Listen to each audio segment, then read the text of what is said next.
Deer monkeys, Python software making video সিরিজের next ভিডিওতে তোমাদেরকে স্বাগত। এই সিরিজে আমরা একটি ইমেজ এডিটিং সফটওয়্যারকে বানাবার পদ্ধতিটা শিখছিলাম। তো লাস্ট ভিডিও পর্যন্ত আমরা দেখেছিলাম যে একটি বাটনকে নতুন রূপ দেওয়ার জন্য বাটনের উপর একটা ইমেজকে কী করে আনতে হয় সেটা আমরা দেখে নিয়েছিলাম।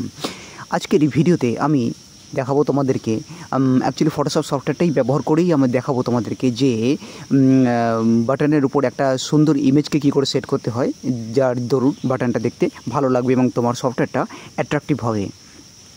তো এটা জাস্ট কিছু আইডিয়া, তোমরা নিজেদের মতন করে নিজেদের সফটওয়্যার ডেভেলপ করে নেবে। তো দেখো, এই লাস্ট ভিডিও পর্যন্ত যে সফটওয়্যারটা আমরা যেটুকু ডেভেলপ করেছিলাম সেটা তোমাদের সামনে আছে এবং কোডটাও পুরোটা তোমাদের সামনে রয়েছে। এবার কি করব দেখে নাও। নেক্সট আমরা যে ওপেন বাটনটাকে ডেভেলপ করার চেষ্টা করছি আজকেও তাই ওপেন বাটনটা ডেভেলপ করার চেষ্টা করছি। আর এছাড়া ওপেন বাটনটা হয়ে গেলে বাকি বাটনগুলো ইজিলি হয়ে যাবে। একই পদ্ধতি অবলম্বন করতে হবে আমাদেরকে, ঠিক আছে? তো এরপরে বাঁ দিকে আমাদের টুলবারটা যেটা রয়েছে, টুলবারের মধ্যে পেন্সিল এবং এটাতে দুটো বাটন আছে, আরও বাটন ক্রিয়েট করা এবং এই বাটনগুলোকে ডেকোরেট করতে পারবো আমরা। তো দেখে নাও কি করছি। যে গোল মতো যে প্লে বাটনটা, এটা উইন্ডোজের একটা প্লে বাটন, সেটাকে আমি এখানে একটা ইমেজ হিসাবে ইউজ করছি। তো তোমরা অন্য কিছু ইউজ করতে পারো, আমার এটা বেশ ভালো লাগছে তাই। তো ফটোশপ সফটওয়্যারটার মধ্যে এসে গেছি, এসে আমি একটা খুব ছোট্ট সাইজের একটা পেজ ক্রিয়েট করছি।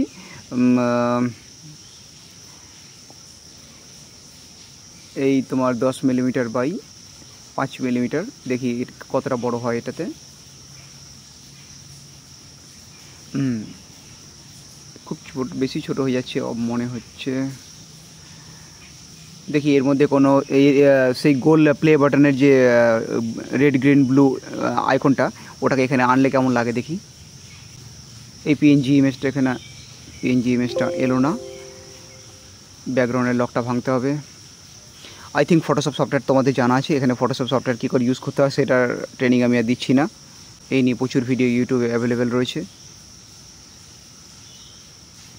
হ্যাঁ দেখো, ইমেজটা চলে এসেছে, কিন্তু ইমেজটা অতটা ভালো লাগছে না।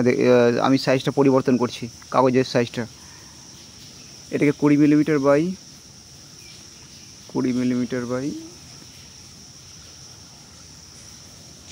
15 করে দিই। ওকে, না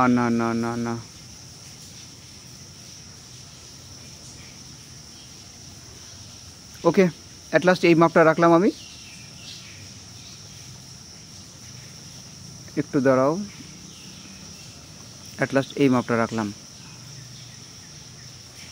একটু চওড়াটা যেন একটু বেশি লাগে, বাট হাইটটা একটু কম হলেও চলবে।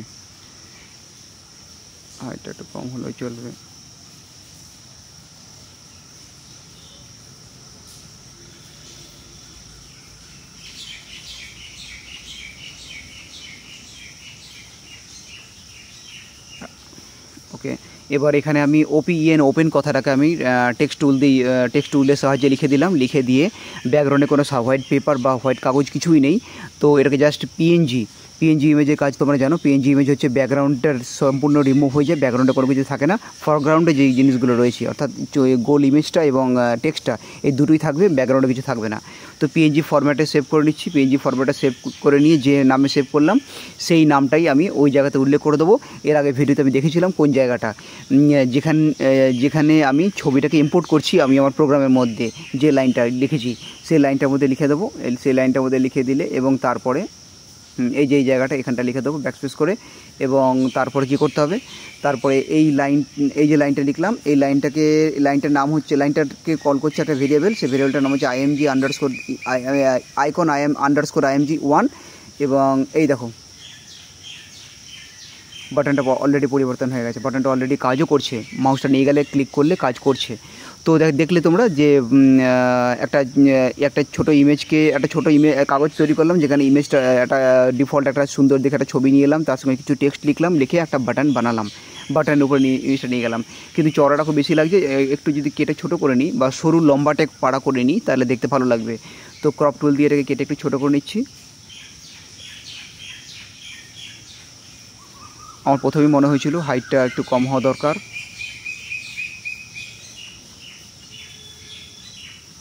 ওকে করব, জাস্ট সেভ করে দেবো। আবার পিএনজি অন্য কোনো নাম দিয়ে আবার পিএনজি ইমেজই সেভ করে দিচ্ছি, বা ওই নামেই সেভ করতে পারো তোমরা। এবং প্রোগ্রামের যদি নাম চেঞ্জ করো তাহলে প্রোগ্রামের মধ্যে এসে নামটাও চেঞ্জ করে নিতে হবে। একটা কথা বলছি, আমি কিন্তু কমেন্টে সমস্ত ভিডিও সমস্ত কোডটা দিয়ে দিচ্ছি, তোমরা সেটা কপি করে নিজেদের কম্পিউটারে পেস্ট করে নিজেরা ইউজ করতে পারবে ঠিকই। কিন্তু তোমাদেরকে এই যে পাথটা, এই যে লিঙ্কটা ডি ড্রাইভ, সি ড্রাইভ, এই ফোল্ডারে এই নামে ফাইল আছে, এই পাথগুলো যেখানে যেখানে আছে কিন্তু সেগুলো কিন্তু তোমাদের নিজেদের হার্ড ডিস্ক অনুযায়ী চেঞ্জ করে নিতে হবে কিন্তু, ঠিক আছে? তা না হলে কিন্তু তোমাদের কম্পিউটারে কোডটা কাজ করবে না। এই জিনিসটা মাথায় রেখো। এ দেখো বাটনটা একটু দেখতে ভালো লাগছে, স্টাইলিশ লাগছে। এবার আমি তোমাদের নেক্সট দেখাচ্ছি যে নেক্সট যে বাটনগুলো রয়েছে না, সেই বাটনগুলো আমি পরপর কীভাবে আপডেট করে নিয়েছি এবং দেখতে কীরকম লাগছে। আচ্ছা, তো দেখো এবার দেখো আমি আরও কিছু ছোটো ছোটো ইমেজ, আর পিএনজি হোক জেপিজি হোক নট ইম্পর্টেন্ট, জেপিজি হলেও সে ব্যাকগ্রাউন্ডে হোয়াইটটাকে রিমুভ করে সেটাকে পিএনজি বানানো যেতে পারে। তো ছোটো ছোটো ইমেজ দেখো, আপ অ্যারো, উপর দিকে তীর, তারপরে একটা গ্রিন কালারের সার্কেল, ওটাকে আন্ডু রিডুর জন্য বানাবো, আন্ডু রিডুতে এটা ব্যবহার করব বলে ভেবেছি। তো এইগুলো ব্যবহার করছি। আর এটা ফটোশপ সফটওয়্যারের সাহায্যে আমি বাটনটা বানাচ্ছি। যেমন দেখো রিডুটা এই মুহূর্তে তোমরা দেখতে পাচ্ছ, আর এই ডিও রিডু। আর প্রথমে রেড কালারটা দেবো ভেবেছিলাম, রেড অ্যারোটা, এটা দেবো না, গ্রিনটা দিয়েছি। আর তীরটাকে আমি নিচের দিকে করে রেখেছি, এটা রিডু বাটনের আইকন হিসাবে ইউজ হবে। তো এই যে ছোট্ট ইমেজটা, এই ছোট্ট যে পেপারটা যার মধ্যে আমি রিডু লিখেছি এবং গোল সার্কেলটা এনেছি গ্রিন কালারের, এইটা সেই ওই 30 সেন্টিমিটার বাই সামথিং যেটা ছিল এবং ক্রপ করে যেটা ছোটো করেছিলাম সেটাই আছে, ঠিক আছে?